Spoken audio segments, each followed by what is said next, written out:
So and welcome back to my channel. So, kumusta naman kayo guys? Okay, so tignan natin guys kung kanino po bang love reading itong masasagap natin. Pero bago tayo guys mag-start, gusto ko lang kayo guys pasalamatan sa walang sawang pagsubaybay sa ating mga reading. And kung kayo ay bago pa lang sa ating channel, mag-subscribe na po kayo guys. And i-click mo na rin yung ating notification bell para lagi po kayo guys updated sa ating mga bagong upload. Sa mga nagtatanong naman guys kung paano po magpa-private reading ay iwan ko na lang po yung link sa atin pong description box. So tignan natin guys, ano bang nararamdaman ng person mo sa'yo? Okay, ano bang nararamdaman sa'yo ng person mo?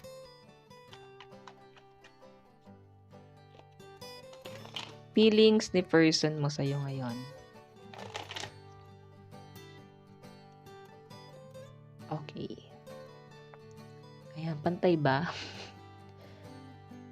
So, ano naman ang nararamdaman mo kay person?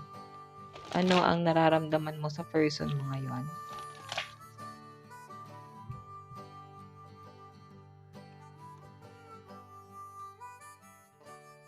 Okay. Parang hindi pantay.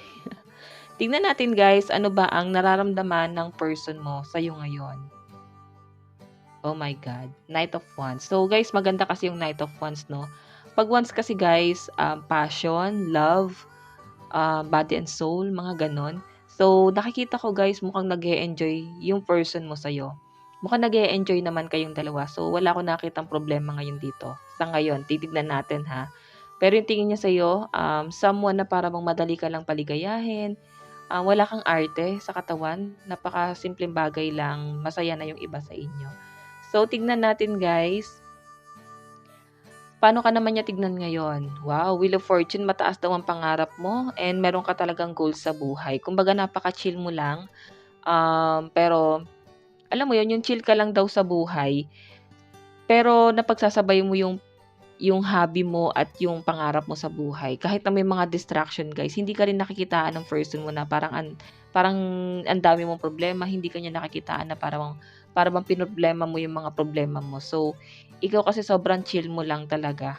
Okay, siguro ganun mo talaga bitbitin yung problema mo, no? Hindi mo siya pinaparamdam sa mga tao na nasa paligid mo. So, tingnan natin guys, ano naman yung action ng person mo dito. Meron tayong, oh my God, bakit parang nadi-disappoint yung person mo? I think mahal ka ng person mo eh. Sabi ko nga, di ba? Wheel of Fortune, nakikita ka ng person mo na masaya na ngayon, masaya ka na sa malayo, nag-e-enjoy ka na. Samantalang siya guys, nadi-disappoint siya dito. Nalulungkot siya, para bang nangihinayang yung person mo sa mga bagay na sinayang niya. So I think feeling niya sinayang ka niya rito. Siguro, tinalikuran ka ng person mo noong panahong mahal na mahal mo siya. So, ngayon kasi, yung iba rito, siguro, parang naka-recover ka na. Kasi parang stalker mo rin si person eh. Kasi hindi naman niya malalaman to guys na masaya ka na ngayon. Pinapakita mo na nag-e-enjoy ka. Siguro, yung iba sa inyo, nalalaman mo yan. Nararamdaman mo na ini-stalk ka ng person mo. Okay? So, tignan natin guys. Ano naman yung overall energy ni person? Meron tayong the Empress. So, travel. Mukhang may travel yung person mo. Overall energy niya guys, abundance. So, ngayon nagpapaka-busy yung person mo. Focus po siya sa kanyang kaperahan dito. Kasi Empress abundance to. Okay, so sa side ng person mo, malakas po ang fire sign, Aries, Leo, and Sagittarius, Cancer, Pisces, and Scorpio, Capricorn, Taurus, and Virgo, bottom of the deck. Naku, napakalungkot ng person mo guys. Hindi niya kinakaya yung mga nakikita niya sa'yo. I think stalker mo talaga tong person mo. Kung meron siya guys, ibang karelasyon, nakikita ko mukhang hindi sila okay. Kaya nga naaalala ka nga ng person mo dito. Okay? So, tingnan naman natin guys. Ano naman ang nararamdaman mo sa person mo? 8 of Cups. So, tumatalikod ka rito. Tinatalikuran mo na siya. Hindi mo na rin kayang tanggapin pa tong person mo na to sa buhay mo. Gusto mo na ng new beginning sa buhay mo. Kaya nga nakikita ka niya na masaya na. Pero minsan kasi guys, parang nag-hold back ka pa rin. Sabihin natin yes, ayaw mo na siyang balikan. May disappointment ka pa rin, may lungkot ka pa rin. Every time na naiisip mo siya, siguro awa na lang din itong nararamdaman mo. Okay? So, 8 of Cups, Cancer, Pisces, and Scorpio. Tignan natin guys, ano yung tingin mo sa kanya ngayon? Oh my God. Alam mo, parang nagmakaawa ka sa person mo dati. Nagmakaawa ka na wag kanyang iwan. Magstay lang siya, mukhang hindi mo kaya. Marami kang sinabi sa kanya. So, alam mo yung feeling na madami kang sinend na message sa kanya pero mukhang hindi niya binasa, hindi niya pinansin, pinabayaan ka niya. Hindi niya pinakinggan yung mga paliwanag mo dito, guys. So, yung nararamdaman mo sa kanya, sabihin na natin may pagmamahal kasi caps pa rin to, pero tinatalikuran mo na. Okay? So, tinatanggap mo na sa sarili mo na itong connection na to, hindi na siya eh. Hindi na siya yung tinitingnan mo. May iba nang nagpapaligaya sa inyo, guys. Tignan natin, guys, yung action mo. May plano ka na rito. Yung action mo, hindi na siya yung kasama mo. Kasi marami ka ng plano dito. Emperor ka na. Nakukuha mo na yung success sa buhay mo. Independent and sobrang napaka-strong mo ngayon dito, no? Tignan natin, guys, ano naman yung overall energy mo. Diba, Knight of Pentacles, so may mga nag-o-offer sa'yo. So, na-overwhelm ka na nga sa dami ng mga blessing na paparating sa inyo rito, guys. So, malakas ang fire sign, Aries, Leo, and Sagittarius, Cancer, Pisces, and Scorpio, and Capricorn, Taurus, and Virgo. So, na-overwhelm na yung iba sa inyo, guys. So, sa dami ng biyaya na nakukuha mo. Meron din isang tao rito, guys, na lumalapit sa'yo or baka nga karelasyon mo na siya. Pwede naman, guys, na new person and nakikita mo yung effort nitong taong to, guys. So, kung ikaw ang papipiliin, sabihin natin bumalik sa'yo tong person na to, mas pipiliin mo tong person na nag-offer sa inyo ng love. Okay, nag-e-effort sa inyo. Bottom of the deck, so may celebration for of once. May celebration na paparating po sa inyo rito. Okay? So, sa sense ko rito, guys, napakalaki ng pagbabago sa buhay mo, no? Big transformation to para sa'yo. Hindi mo na masyadong tinitignan to. Siguro minsan naku-curious ka na lang, kamusta na siya. Pero straightforward ka na, marami ka nang ine-entertain, napakarami mong project, medyo nagiging busy ka na dito. Okay, so tignan natin, guys, yung ano na bang magaganap sa future niyong dalawa. Kung magkasama pa ba kayo or baka magkahiwalay na. Okay? Para iba sa inyo, guys, binibigay mo na rin yung kalayaan nitong taong to. Hindi mo na siya pipilitin pa na magstay. Sobrang napaka-logical ng iba sa inyo. Okay, tingnan natin. Future, meron tayong accident.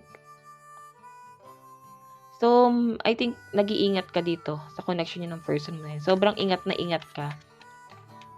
Hanggat maaari parang ayaw mong ma-attach po ulit sa kanya or ikaw yung umiiwas. Meron tayong pride. Future nyo ng person mo, saan na po ito papunta? Future nyo ng person mo. Meron tayong homeless. Naku. Magmamakaawa sa itong taong to, guys. Oo. Ikakasal ka sa iba, pero hindi rin sa taong to, guys. May new person na maaaring mabibigyan ka ng stability and assurance. Itong person mo, guys, hanggang sa pagtanda nyo, sising-sisi siya. Oo. Magsisisi talaga siya kasi sinayang ka niya. Ang ganda ng nangyayari sa buhay mo, then meron pang isang taong tumanggap sa'yo ng buong buo. And binibigyan ka ng magandang buhay dito. Samantala siya, guys, yung mga desisyon niya sa buhay, para bang na-down siya. Nawalan siya, as in, walang-wala siya rito, guys. Okay? Schedule, ayan no, oh my God. Feeling niya, guys, hindi na, guys, magkakaroon ng new beginning sa inyo. Siguro may anak kayo ng taong to. Nararamdaman mo na hindi na mabibigyan ng second chance dito. Or nararamdaman ng person mo. Lalo na masaya ka na dito sa person na kasama mo. Okay? Tignan natin ang inyong love advice. Love advice, spirit guide. Meron tayong temptation. Nagpatukso tong person mo na to, guys. Na-attract po siya sa iba. Oh. So, ang sinasabi dito, guys, think carefully about the situation. So, I think, tinutukso ka ng person mo ulit. Parang gusto kanyang i-win back. So, maaaring maguguluhan ka rito, guys, eh. Diba? Mensahe sa'yo ng person mo. I left you before you could leave me. So, parang nararamdaman niya na iiwan mo din daw siya balang araw pag may nalaman ka sa kanya or na-discover sa kanya. So, parang inunahan kanyang iwan dito, guys. Okay? you don't know how hard it was to let you go. So, mukhang nahirapan din daw siya guys na i-let go ka. Lalo ngayon. Hirap na hirap tong person na to. Okay, mensahe po. Meron tayong I look for you everywhere. So, I think hanggang sa future, hanapin ka pa rin niya guys. Alam mo yung kahit committed ka na sa iba, kukulitin ka pa rin ito. I feel you even though we are apart. Ramdam na ramdam niya pa rin yung presensya mo, no? So, yun guys, ito lang naman po ang inyong reading. Kung nagustuhan mo, mag-iwan ka ng like and comment. Mag-subscribe na rin po kayo guys sa ating YouTube channel. Hanggang sa muli, God bless and love you all. Thank you.